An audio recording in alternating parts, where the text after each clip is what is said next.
Welcome to S6 TV Telugu. Bulletin ముందుగా headlines.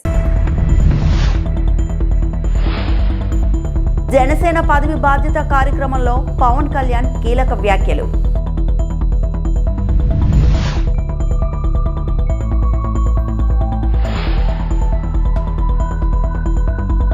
రాజధాని అమరావతికి భారీ నిధులు, మంత్రి నారాయణ.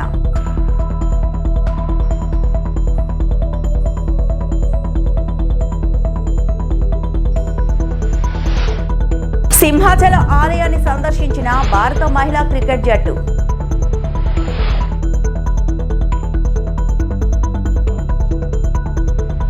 అమరావతిలో జరిగిన జనసేన పార్టీ పదవి బాధ్యత కార్యక్రమంలో డిప్యూటీ సీఎం జనసేన అధినేత పవన్ కళ్యాణ్ పార్టీ నామినేటెడ్ వివిధ పార్టీ పదవుల్లో ఉన్న నాయకులతో విస్తృత స్థాయి సమావేశం నిర్వహించారు. ఈ సందర్భంగా ఆయన పార్టీ ఆలోచన ఆధారిత రాజకీయాలు, సామాజిక సమానత్వం, బాధ్యతాయుతమైన నాయకత్వం గురించి కీలక వ్యాఖ్యలు చేశారు. కూటమి ప్రభుత్వం అధికారంలోకి వచ్చిన తర్వాత అనేక సామాజిక వర్గాలకు కార్పొరేషన్లు ఏర్పాటు చేసినట్టు పవన్ కళ్యాణ్ గుర్తు చేశారు. రెల్లి సామాజిక వర్గానికి కూడా ప్రత్యేక కార్పొరేషన్ ఏర్పాటు చేయాల్సిన అవసరం ఉందని ఆయన స్పష్టం చేశారు. ఈ రోజున ఒక వ్యక్తి వచ్చి నిర్మించాడు జనసేన, అది ఈరోజు వ్యవస్థ అయింది. రేపు వ్యవస్థ వ్యక్తులు నిర్మించాలి. అందువల్ల ఏ పదవి కూడా మీరు తక్కువ అనుకోవద్దు. ఏది తక్కువ, ఎవరికి ఎక్కువ కాదు, తక్కువ కాదు. It all depend. మీరు పిండే కొద్ది రొట్టె, మీరు ఎంత సమర్థవంతంగా పనిచేస్తారో దాన్ని అంత ఇంపాక్ట్ఫుల్గా నీటి సంఘాలు మీరు పని చేయాలంటే మీరు ఎంత ఉందో మీకు పని చేయడానికి. రైతు కన్నీరు తొడవగలరు మీరు. అది కానీ మీరు పెట్టుకున్నారంటే చాలా చాలా అద్భుతం. మన ఈ మధ్యన అంటే ఇంకోటి, పొద్దున్నే మీటింగ్ అంటే జస్ట్ నేను ఎంత బాధ్యతగా ఉన్నాను చెప్పడానికి మీకు చెప్తున్నాను. ఒకటి, మీరు ప్రతి నాయకుడికి బాధ్యత తగ్గించాల్సిన అవసరం ఉంది. అంటే ప్రతి సమస్య, ఇప్పుడు ఒక ఊర్లో రోడ్డు లేకపోతే పవన్ కళ్యాణ్ దగ్గరికి వచ్చేస్తే రోడ్డు వచ్చేస్తే అన్నారంటే ఇట్స్ ఎ ఫెయిల్యూర్. అది ఒక జిల్లా కలెక్టర్, స్థానిక ఎమ్మెల్యే చేయాల్సిన పని, స్థానిక సర్పంచ్ చేయాల్సిన పని ఒక ఉప ముఖ్యమంత్రి స్థాయి వ్యక్తికి వచ్చి సాల్వ్ అవుతుంది అంటే అది మన ప్రజాస్వామ్యం తాలూకు లక్షణాన్ని బలహీనపడిందని అర్థం. అది అసలు నా దగ్గరికి రాకుండా ఉండాలంటే ఏం చేయాలన్న దానికి నేను ఆలోచిస్తున్నాను. దానికోసం ప్రయత్నం చేస్తున్నాను. అంటే ఒక ఆడపిల్ల వచ్చి, ఒక చూపు సరిగ్గా లేని ఆడబిడ్డ ఇండియాని రిప్రజెంట్ చేస్తూ వచ్చి ఆ పాప అడిగింది, మా ఊరికి రోడ్డు వేయమని. అది ఎవరిని అడగాలి? నన్ను కాదు అడగాల్సింది. నిజంగా ఇంపాక్ట్ఫుల్గా గవర్నెన్స్ ఉంటే, అంటే ఇప్పుడు కాదు, ఒక 5 సంవత్సరాలని కాదు, గత దశాబ్దాలుగా మనం ఏం చేస్తున్నామంటే ప్రజాస్వామ్యం తాలూకు స్ట్రక్చర్ని వీకెన్ చేస్తున్నాం. నాయకుడు ఇంపార్టెంట్ అయిపోయాడు, వ్యవస్థను చంపేస్తున్నాం. అది మారాలి. అంటే ఎందుకు అంటే నాకు చాలాసార్లు నేను నక్సల్ గురించి మాట్లాడుతాను. ఎందుకు మాట్లాడతానంటే నాకు ఇంతమంది ఎందుకు వెళ్ళిపోయింటారు ఈ అడవుల్లోకి నాకు అర్థం కాదు ఇప్పుడు. అంటే ఎంత కోపం ఉండాలి వీళ్ళకి. ఆ కోపం ఎక్కడికి పోదు. మనం ఆపరేషన్లు చేయండి, ఇంకోటి చేయండి, కగారు చేసినా కానీ అది ఇంకో ఫామ్ తీసుకుంటుంది. అది సో దానికి ఏం మారాలి? దాని అల్టిమేట్ మంది ఏంటి? Correction in democracy. What is a correction in democracy అంటే accountability in democracy, responsibility in democracy. అది చిన్న పదవా పెద్ద పదవా అని కాదు. కోపం ఎక్కడికి పోద్ది? నేను అందుకని తపన పడుతున్నాను ఈరోజు, నా కోసమో నా పిల్లల కోసమో మన కోసం కాదు. నేను తపన పడుతుంది. చూస్తుండగా పాడైపోతుంది మన ఈ ప్రజాస్వామ్య వ్యవస్థ అని అనిపిస్తుంది. అంటే మన కళ్ళ ముందు ఒకడు కూర్చొని ఒక మాజీ ముఖ్యమంత్రి గారి సతీమణిని ఇష్టారాజ్యంగా తిడితే మనం ఏమి చేయలేని నిస్సహాయ స్థితిలో ఉన్నామంటే భయం వేస్తుంది నాకు. అంటే ఎలయన్స్ తాలూకు ఎందుకు పెట్టామంటే రేపొద్దున ఎదురింటోటి జరుగుతుంది మనకు సంబంధం లేదు, పక్కింటోటి జరుగుతుంది మన సంబంధం. రేపొద్దున ఇంట్లో వచ్చి కూర్చుంటుంది, అప్పుడు ఎవడు రాడు. అంటే కొన్నిసార్లు ఎందుకు నేను 10 సంవత్సరాలు 15 సంవత్సరాలు మాట్లాడుతుంటానంటే అదేదో మనం తగ్గాలనో ఇంకొకరు పెంచాలనో అని కాదు. అసలు ముందు ప్రజాస్వామ్య వ్యవస్థని బలోపేతం చేసిన తర్వాత, ఒక లెవెల్ గేమ్ వచ్చిన తర్వాత అప్పుడు వేరే ఆలోచన. Till then I want the strength in alliance. ప్రజాస్వామ్యాన్ని బలహీనపరిచే పరిస్థితుల్లో అందరం మనం కొట్టుకుంటా ఉంటే ఏం జరుగుద్దంటే అరాచకమే రాజ్యం వెళ్తుంది. నాకు చాలా చాలా భయం అది. అంటే ఉదాహరణకి ఈ రోజున మొన్న రౌడీలను వెనకేసుకొచ్చే పరిస్థితికి వచ్చేసింది. నాకు ఎప్పుడు కూడా గత పార్టీని తగ్గించడం కూడా ఇష్టం లేదు. ఉదాహరణ సామినేని ఉదయభాన్ గారు ఉన్నారు, పెండెం దొరబాబు గారు ఉన్నారు, కిలా రోసయ్య గారు ఉన్నారు, అలాగే జయమంగళం నుంచి ఉన్న వెంకటరమణ గారు ఉన్నారు. వీళ్ళెవరూ కూడా గౌరవప్రదంగా ఉండేవాళ్ళు. They are career politicians, there is no doubt about it. కానీ వాళ్ళకి గీతలు తెలుసు వాళ్ళకి. అలాంటి వ్యక్తులు వాళ్ళ దాటికి ఇమ్మడలేకపోయారు, ఇబ్బంది పడ్డారు. మీ వల్ల ఇలా జరుగుతుందని నేను రాగానే చెప్పాను. మనం గెలిచిన వెంటనే నేను అదే మన మంగళగిరి ఆఫీసులో, జనసేన ఆఫీసులో కూర్చొని రెచ్చిపోండి ఈరోజు నేను ఎప్పుడు చెప్పలేదు, అట్లా చెప్పలేదు. ఎప్పుడు గెలవగానే అసలు మనం ఏంటో చూపిద్దాం, అలాంటి పిచ్చి మాటలు నేను ఎప్పుడు మాట్లాడను. ఎందుకంటే బాధ్యత గల వ్యక్తులు ఎలా మాట్లాడుతాం, రెచ్చిపోదాం. మనం వచ్చాం కాబట్టి మన టైం అయింది, ఇంకా చూపిద్దాం ఒక్కొక్కటి తడాక అంటాం పిచ్చిగా. ఆంధ్రప్రదేశ్ రాజధాని అమరావతిని అత్యాధునిక సాంకేతిక పరిజ్ఞానంతో సర్వాంగ సుందరంగా తీర్చిదిద్దేందుకు ప్రభుత్వం అడుగులు వేగవంతం చేసింది. సచివాలయంలో ముఖ్యమంత్రి నారా చంద్రబాబు నాయుడు అధ్యక్షతన జరిగిన 56వ CRDA అథారిటీ సమావేశంలో రాజధాని అభివృద్ధికి సంబంధించి 7 కీలక నిర్ణయాలకు ఆమోదం తెలిపారు. ఈ సమావేశం అనంతరం పురపాలక శాఖ మంత్రి నారాయణ మీడియాకు వివరాలను వెల్లడిస్తూ రాజధాని నిర్మాణ పనుల కోసం భారీగా నిధులు మంజూరు చేసినట్లు ప్రకటించారు. మొదటిది ఏంటంటే క్వాంటమ్ వ్యాలీకి సంబంధించి ఏదైతే ఎక్విప్మెంట్ త్వరలో రాబోతుందో దానికి సంబంధించి ఒక బిల్డింగు సుమారు 43,000 చదరపు అడుగులతో కట్టేదానికి 103.96 కోట్లతో దాన్ని టెండరు పిలిచి L1 చేయటం జరిగింది. 103.96 కోట్లు. 103. ఇది స్పెషల్ బిల్డింగ్. అంటే ఏదైతే అక్కడ క్వాంటమ్ వ్యాలీ మిషన్స్ అవి పెడతారో దానికి కొన్ని కండిషన్స్ ఉన్నాయి. యాక్చువల్గా ఆ కండిషన్స్ ప్రకారం టెక్నికల్ వాళ్ళు ఇచ్చిన డిజైన్ ప్రకారం చేసేది ఇది. దాన్ని ఈరోజు అథారిటీ యాక్సెప్ట్ చేస్తుంది. అది 2 ఏకర్స్లో ఆ బిల్డింగ్ కడతారు. అంతేకాకుండా క్వాంటమ్ వ్యాలీలో ఏదైతే బిల్డింగ్స్ డిజైన్ చేశారో దాంట్లో 2 బిల్డింగ్స్ని ఇమీడియట్గా టేకప్ చేయమని ముఖ్యమంత్రి గారు ఆదేశించారు. ఒక 2 బిల్డింగ్స్ వెంటనే CRDA వాళ్ళు దాన్ని టేకప్ చేస్తారు. అదేవిధంగా IAS ఆఫీసర్ల యొక్క బంగళాలకు సంబంధించి కొంత ఇన్ఫ్రాస్ట్రక్చర్కి సంబంధించి, అంటే ఇంటర్నల్ ఇన్ఫ్రాస్ట్రక్చర్ దానికి సంబంధించి 115 యూనిట్లు, దానికి 105.52 crores యాక్చువల్గా ఈరోజు శాంక్షన్ చేయటం జరిగింది. 109.52 కోట్లు. తర్వాత నాబార్డ్ ఏదైతే 7,500 కోట్లు శాంక్షన్ చేసి 1,502 crores రిలీజ్ చేసింది. దాంట్లో ఒక 100 crores యాక్చువల్గా ఈ యొక్క CRDA ADS administrative services and office ఎక్స్పెండిచర్స్కి ఒక 100 crores యూటిలైజ్ చేసుకునేటట్టుగా పర్మిషన్ ఇవ్వడం జరిగింది. అదేవిధంగా గ్రూప్ ఆఫ్ మినిస్టర్స్ మీట్ అయ్యి ల్యాండ్స్కి సంబంధించి ఈరోజు 3 డెసిషన్లు తీసుకున్నారు. ఒకటి, మినిస్ట్రీ ఆఫ్ ఆయుష్ వాళ్ళు ఒక ఆయుష్కి సంబంధించిన ఒక యూనివర్సిటీని యాక్చువల్గా ఎస్టాబ్లిష్ చేస్తారు. హాస్పిటల్ అది దానికి 23.127 ఎకరాలు శాఖమూరు విలేజ్లో ఇవ్వటం జరిగింది. అది 60 yearsకి 1 రూపీ లీజ్ కింద ఇవ్వటం జరిగింది. మినిస్ట్రీ ఆఫ్ ఆయుష్ వాళ్ళు దాదాపు 750 కోట్ల రూపాయలు ఖర్చు పెట్టి అక్కడ ఇండియాలో వన్ ఆఫ్ ది బెస్ట్ చేస్తామని వాళ్ళు చెప్పడం జరిగింది. దాని మీద ఈరోజు ఆ ల్యాండ్ ఇవ్వడం జరిగింది. భారత మహిళా అంతర్జాతీయ క్రికెట్ జట్టు సభ్యులైన స్మృతి మందానా, హర్మన్ ప్రీత్ కౌర్, షఫాలి వర్కా, రేణుకా సింగ్ ఈ రోజు సింహాచలంలోని ప్రసిద్ధ శ్రీ వరాహలక్ష్మీ నరసింహస్వామి ఆలయాన్ని సందర్శించారు. క్రీడాకారులు ప్రత్యేక ప్రార్థనలు చేసి పవిత్ర కప్ప స్తంభాన్ని ఆలింగనం చేసుకుని ఆలయ పూజారుల నుండి వేద ఆశీస్సులు పొందారు.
దేశ రాజకీయాల్లో సరికొత్త అధ్యాయానికి మాజీ ప్రధాని అటల్ బిహారీ వాజ్పేయి శ్రీకారం చుట్టారని కేంద్ర మంత్రి రామ్మోహన్ నాయుడు అన్నారు. కాంగ్రెసేతర ప్రధానిగా అందరూ మెచ్చిన నాయకుడు ఆయనని కొనియాడారు.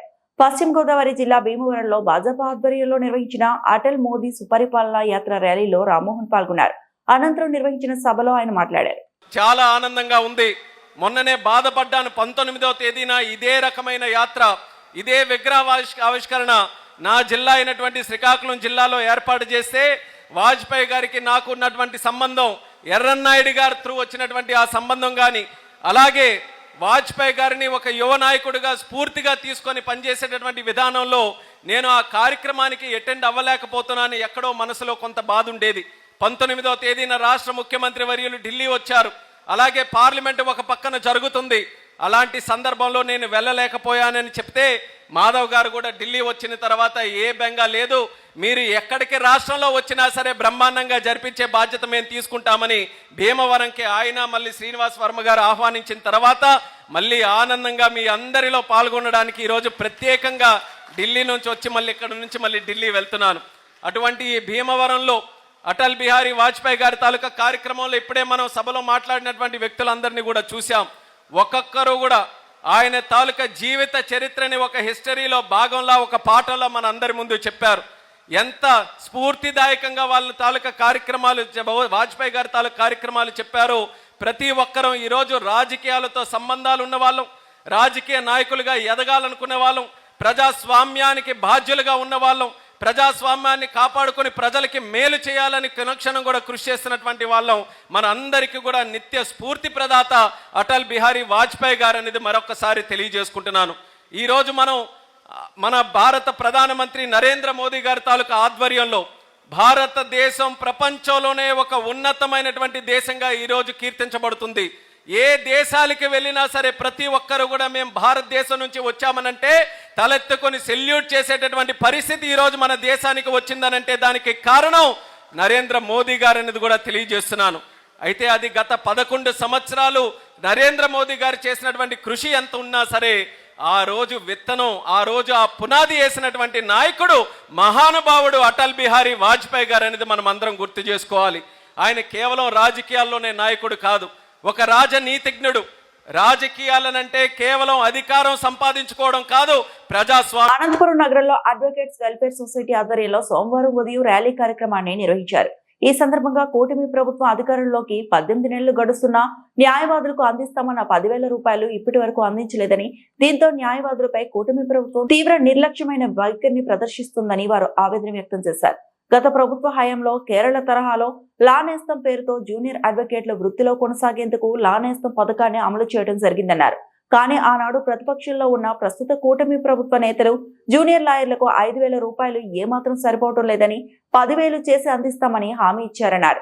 ఇచ్చిన హామీ మేరకు ఒక్కొక్క లాయర్కు 1,80,000 రూపాయలు ప్రస్తుత కూటమి ప్రభుత్వం బకాయి పడిందని వారు తెలిపారు. లా నేస్తం పథకాన్ని వెంటనే అమలు చేసి తమకు న్యాయం చేయాలని వారు డిమాండ్ చేస్తూ ర్యాలీ కార్యక్రమాన్ని నిర్వహించారు.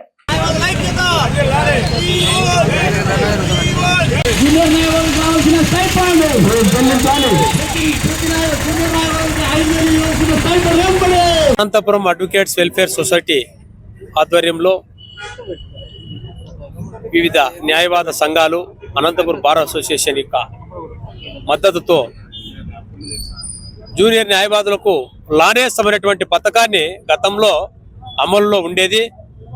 ఎన్రోల్ అయినటువంటి 3 సంవత్సరాల వరకు ఆర్థిక పరిపుష్టి కొరకు ఈ యొక్క పథకాన్ని ప్రారంభించడం జరిగింది. కేరళ రాష్ట్రం తర్వాత ఆంధ్రప్రదేశ్లో దీన్ని అమలు చేస్తున్నటువంటి సందర్భంలో ప్రస్తుత ప్రభుత్వం మరి ప్రతిపక్షంలో ఉన్నప్పుడు ఎన్నికలకు ముందు 5,000 అయితే జూనియర్ న్యాయవాదులకు సరిపోదు, మరి 10,000 రూపాయలు మేము అధికారంలోకి వస్తే ఇస్తామని చెప్పేసి హామీ ఇవ్వడం జరిగింది.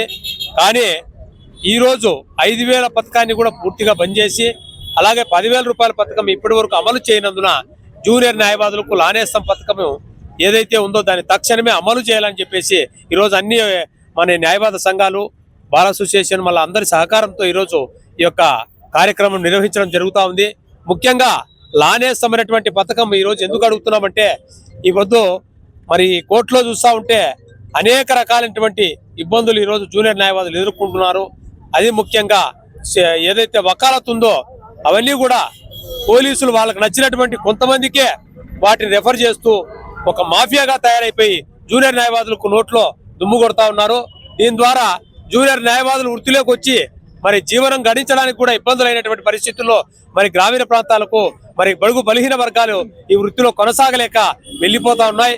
ఈ రోజు సామాన్య వ్యక్తి కూడా కూలి పనికి పోతే 500 ఉండేటువంటి పరిస్థితుల్లో ఈ రోజు మరి న్యాయవాది మరి కోర్టు వేసుకొని కోర్టులో కొన్ని సంవత్సరాల వరకు కూడా ఏమాత్రం ఆర్థికమైనటువంటి భరోసా లేకుండా మరి జీవనం సాగించడం కష్టతరంగా అయింది. ప్రభుత్వం దీన్ని ఇమ్మీడియట్ గా గుర్తించి మరి కోర్టులో ఉన్నటువంటి అనేక కష్ట నష్టాల వల్ల జూనియర్ న్యాయవాదులు వృత్తిలోకి రానటువంటి పరిస్థితులు ఉన్నాయి. కాబట్టి లానేస్తాన్ని తక్షణమే అమలు చేసి వాళ్ళు ఎలక్షన్ కంటే ముందు ఇచ్చినటువంటి హామీ మేరకు లానేస్తం పథకాన్ని రాష్ట్ర ప్రభుత్వము బేషరతుగా వెంటనే ప్రారంభించి జూనియర్లకు న్యాయం చేయాలని, అలాగే 18 నెలల నుంచి పెండింగ్ లో ఉన్నటువంటి బకాయిలను కూడా జూనియర్ న్యాయవాదులకు చెల్లించి న్యాయం చేయాలని చెప్పేసి ఈ రోజు రాష్ట్ర ప్రభుత్వాన్ని అనంతపురం అడ్వకేట్స్ వెల్ఫేర్ సొసైటీ మరియు వివిధ ప్రజా సంఘాలు, న్యాయవాద సంఘాలన్నీ కూడా ఈ వేదిక ద్వారా డిమాండ్ చేస్తా ఉన్నాం. అంబేద్కర్ కోనసీమ జిల్లా ముమ్మడివరం నియోజకవర్గం కూటమి ప్రభుత్వం పంచాయతీరాజ్ వ్యవస్థను బలోపేతం చేసేందుకు పలు నూతన చర్యలను చేపట్టింది. దీనిలో భాగంగా కాట్రేనికోన మండలం బలుసుతిప్ప, కొత్తపాలెం, నీలరేవు, మగసానితిప్ప కలిసి ఒక పంచాయతీగా ఉండేవి. దీనివల్ల ఏ పని కావాల్సిన బలుసుతిప్ప గ్రామానికి రావడానికి మిగిలిన గ్రామాలు ఇబ్బంది పడుతున్నారని బలుసుతిప్ప నుండి కొత్తపాలెం, మగసానితిప్ప, నీలరేవులను కొత్త పంచాయతీగా ఏర్పాటు చేసేందుకు గ్రామ పెద్దలు తీర్మానం చేశారు. దీనితో పరిపాలన సులభతరం అవుతుందని, చిన్న గ్రామాలు అభివృద్ధి చెందుతాయని కొత్తపాలెం గ్రామస్తులు ఆనందం వ్యక్తం చేశారు. ఈ సందర్భంగా ముఖ్యమంత్రి నారా చంద్రబాబు నాయుడికి, పవన్ కళ్యాణ్కి ప్రత్యేక అభినందనలు తెలియజేశారు. నా పేరు కాలాడి వీర్రాజు, మాది కొత్తపాలెం బ్రహ్మ సమాజం పంచాయతీ. మా పంచాయతీలో కొత్తపాలెం, బలుసుతిప్ప, మగసానితిప్ప, నీలరేవు 4 గ్రామాలు కలిపి ఒక పంచాయతీగా ఉండేది. కూటమి ప్రభుత్వం పంచాయతీలు ఫైబ్రికేషన్ నిమిత్తం ఒక జీవోనిచ్చింది. ఆ జీవో ప్రకారంగా మా నీలరేవు, కొత్తపాలెం కలిసి బ్రహ్మ సమాజం పంచాయతీ నుంచి విడిపోవడానికి అని చెప్పి మేము పంచాయతీ దగ్గరికి వచ్చి 4 గ్రామాల ప్రజలందరి సమక్షంలో మా పంచాయతీ విడిపోదామనే ఉద్దేశంతో మేమందరూ కూర్చుని మాట్లాడుకోవడం జరిగింది. దానికి అందరూ సుముఖంగా వ్యక్తపరిచారు. కాబట్టి నీలరేవు, కొత్తపాలెం మా 2 గ్రామాలు సపరేట్ పంచాయతీగా పెట్టుకోవడానికి మా 2 గ్రామాలు కూర్చుని ఆమోదం తెలపడం జరిగింది. ఈ పంచాయతీ విడిపోవడం వల్ల పరిపాలన వికేంద్రీకరణ జరుగుతుంది, అలాగే విలేజ్ పరంగా డెవలప్మెంట్ జరుగుతుంది అనే ఉద్దేశంతో మేము ఈ పంచాయతీ నుంచి విడిచి ప్రత్యేక పంచాయతీ ఏర్పాటు కోసం మేము ప్రయత్నం చేసాం. అది ఇవాళ ఫలించింది. ఆ తీర్మానం కూడా చేయడం జరిగింది. ఆ తీర్మానం కూడా ఉన్నతాధికారులకు పంపించాం. ఇది కూడా మా పంచాయతీ. బొబ్బిలిలో ఎస్ఆర్ షాపింగ్ మాల్ ప్రారంభించిన సినీ నటి అనసూయ మరియు మాజీ మంత్రి, ఆంధ్రప్రదేశ్ రాష్ట్ర అటవీ అభివృద్ధి కార్పొరేషన్ చైర్మన్ రావు వెంకట సుజయ్ కృష్ణ రంగారావు ఈ రోజు బొబ్బిలిలో ఎస్ఆర్ షాపింగ్ మాల్ 14వ బ్రాంచ్ ప్రారంభోత్సవ కార్యక్రమంలో ముఖ్య అతిథిగా పాల్గొని జ్యోతి వెలిగించి ఎస్ఆర్ షాపింగ్ మాల్ ప్రారంభించిన మాజీ మంత్రి, రాష్ట్ర తెలుగుదేశం పార్టీ ఉపాధ్యక్షులు, జోనల్ 2 కోఆర్డినేటర్, ఆంధ్రప్రదేశ్ రాష్ట్ర అటవీ అభివృద్ధి కార్పొరేషన్ చైర్మన్ రావు వెంకట సుజయ్ కృష్ణ రంగారావు, ఎండి గోపీనాథ్ రెడ్డి. అనసూయ మాట్లాడుతూ, నాకు రాజకీయంలోకి రావటం ఇష్టం లేదు, రాజకీయం గౌరవించడం మాత్రం నాకు తెలుసు, నేను ప్రజాసేవ చేయడానికి నేను ఉన్నాను అని అన్నారు. చేశాను first time my interaction with Anasuya గారు. సో నాకు కళ్యాణ్ ఇది my old friend. Kalyan suggest చేశారు, సార్ ఈసారి ఈ అనసూయ గారు మంచి హ్యాండ్, ఆమెతో షూట్ చేపిద్దామని suggested.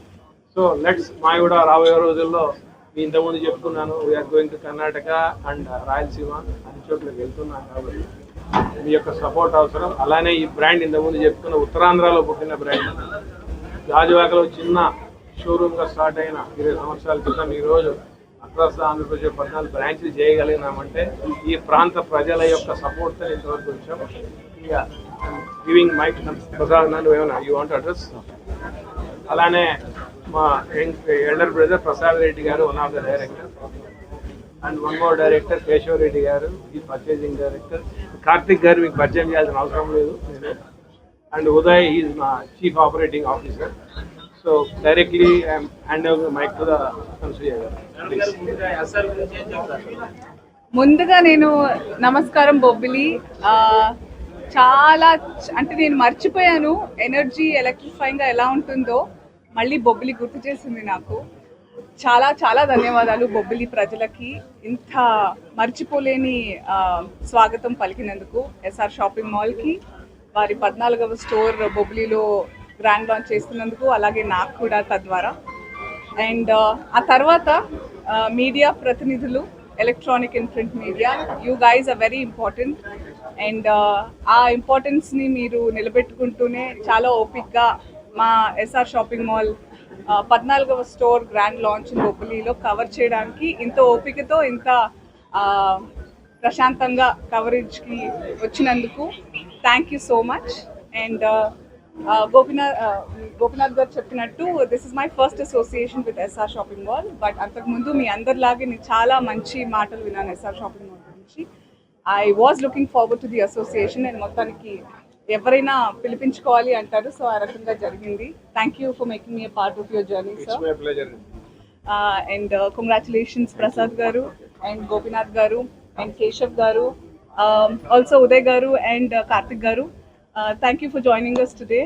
And SR Shopping Mall మన బొబ్బిలికి ఎలాంటి ప్రత్యేకతతో వచ్చింది అనే విషయం మాట్లాడుకుంటే, ప్రతి ఫ్లోర్కి there are opening offers. And SR Shopping Mall already వస్త్ర రారాజు అనే బిరుదు పొందిన మేనేజ్మెంట్. ఆ రకంగా మన బొబ్బిలికి అందుబాటు ధరల్లో జేబులు కాలిపోయేలా ఉండేలాంటి ప్రైజెస్ లేకుండా చాలా హ్యాపీగా షాపింగ్ బ్యాగ్స్తో తిరగలడానికి అలాంటి కలెక్షన్స్, అలాంటి latest fashionable clothes for everybody in your family, చిన్న నుంచి పెద్ద వరకు. రాబోయే క్రిస్మస్, మరో 3 రోజుల్లో క్రిస్మస్ ఉంది, తర్వాత న్యూ ఇయర్ ఉంది, తర్వాత మన సంక్రాంతి పండుగ, హోలీ, ఇంకా మనకి పండుగలకి మనం సెలబ్రేట్ చేసుకోవడానికి రోజులు లెక్క పెట్టుకోవాల్సిన అవసరం లేనంత మన సెలబ్రేషన్స్ ఉంటాయి. So please make sure you make SR shopping mall a part of your celebrations this year and years to come bye. బొబ్బిలిలోని ప్రజలకి, అలాగే చుట్టుపక్కల ప్రాంత వాసులందరూ కూడా ఇదే మా ఆహ్వానం. ప్లీజ్ టు కమ్ కుటుంబ సమేతంగా. రానున్న ఫెస్టివల్ సీజన్కి మన ఎస్ఆర్ షాపింగ్ మాల్లోని ప్రతి ఫ్లోర్లో ఉండే ఆఫర్స్ని సద్వినియోగం చేసుకోవాల్సిందిగా ఇదే మా ఆహ్వానం. Thank you so much once again. లేదు, కాకపోతే 2026లో తప్పకుండా, నాకు తెలుసు పుష్ప తర్వాత అందరూ నా presence on big screen miss అవుతున్నారు, కానీ నాకున్న టార్గెట్ ఒకటే, నన్ను నమ్ముకుని రైటర్స్ ఏం రాసినా, డైరెక్టర్స్ ఏదైనా అనుకున్నా, ప్రజలు థియేటర్కి టికెట్స్ పెట్టి కొన్నా, అది నా వంతు పైసా వసూల్ అపియరెన్స్ ఉండాలి, పర్ఫార్మెన్స్ ఉండాలని నేను ఎప్పుడు అనుకుంటా. ఏదో అలా రాలేను. ట్రై చేశాను కొన్ని సినిమాలు, బట్ అస్సలు నచ్చలేదు నాకు. ఎందుకంటే ఎవరన్నా ఒక్కళ్ళు కూడా అనసూయ అంత బాగాలేదు అని అనిపించుకుంటే నాకు నిద్ర రాదనమాట. సో ఆచితూచి అడిగేస్తాను. 2026లో డెఫినెట్గా అట్లీస్ట్ 3 ఫిల్మ్స్ రిలీజ్ అయ్యేలా ప్లాన్ చేసుకుంటున్నాను. అండ్ మీరందరూ నన్ను ఎలా అయితే ఆదరించారో, పేరుతో కాకుండా క్యారెక్టర్తో పిలుస్తూ ఉంటారు ఎక్కడికి వెళ్ళినా. సో అదే నా target. So I hope I will make you proud this year to. చెప్పలేను. ఒకటైతే ఆల్రెడీ మొన్ననే ముహూర్తం అయింది, 16 రోజుల పండుగ అని. చాలా beautiful cinema. Some times cinema చాలా బాగుంటే అందులో భాగం అవ్వాలని కూడా నాకు ఉంటుంది. అలాంటి సినిమా అది. Maybe my character won't stand out, but ఉన్నంతలో నేను డెఫినెట్గా ఒక మార్క్ వదిలేలా చూసుకుంటాను. But it's a beautiful film. కుటుంబ సమేతంగా, అంటే అప్పుడు కృష్ణవంశీ గారు, రాఘవేంద్రరావు గారు అలాంటి సినిమాలు వచ్చేవి చక్కగా అందరం కలిసి. అలాంటి సినిమా ఇది. చాలా రోజులైంది వచ్చి. రియాలిటీ, రఫ్ అండ్ టఫ్ సినిమాలు వచ్చే తరుణంలో ఇది కొంచెం మనందరికీ హాయిగా ఉంటుందని నేను అనుకున్నా. So that is one film. మిగతా 2 సినిమాలు చెప్పలేను ఇప్పుడు అప్పుడే. Yeah sir. సార్